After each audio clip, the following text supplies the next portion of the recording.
Осы аптаның басында қаңтар айында өтетін ұлттық бірыңғай тестілеу басталады. Емтихан 10 ақпанға дейін жалғасады. Ғылым және жоғарғы білім министрлігінің ақпаратына сүйенсек, 167 мыңға жуық адам ұлттық бірыңғай тестілеуге қатысуға өтініш берді. Толығырақ тілші бейнематериалында.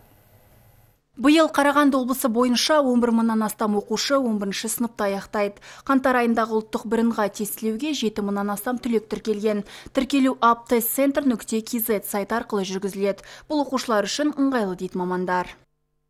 ұбт 2021 жылдан бастап электрондық форматқа көштік. Содан бері жылына 5 рет тапсырылады. Яғни қаңтар, наурыз және тамыз айларында ақылы тапсырады ұбт-ны, және осы айларда тапсырған ұбт-ның сертификатымен жоғарғы оқу орындарына ақылы бөлімге түсуге болады.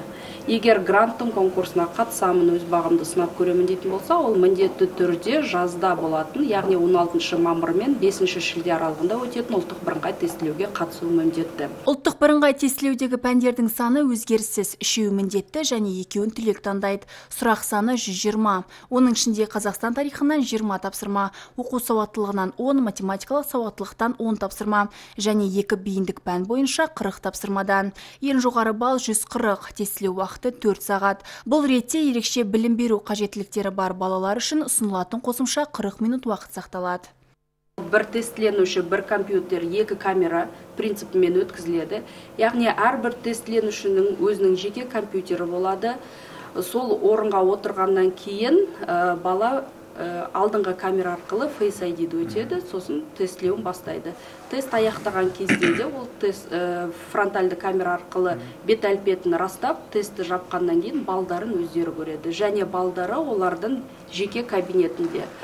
Ол қазіргі таңда ешқандай анализ немесе орташа балл деген ұғым жоқ ұлттық бірыңғай тестілеуде. Яғни әр бала өзі үшін ұбт тапсырады. Мамандардың сөзінше, қаңтар, наурыз, тамыз айларындағы тестілеу аса маңызды емес. Бұл балалардағы психологиялық күйзелісті жеңілдету үшін жасалып отыр. Ең үздік нәтижемен грант конкурсына қатыса алады. Егер оқушы колледжге түсуді жоспарласа, емтиханнан босатылады. Дариға Жаманова, Олжас Ғаббасов, Бүлдірген Асығат, Сарыарқа телеарнасы.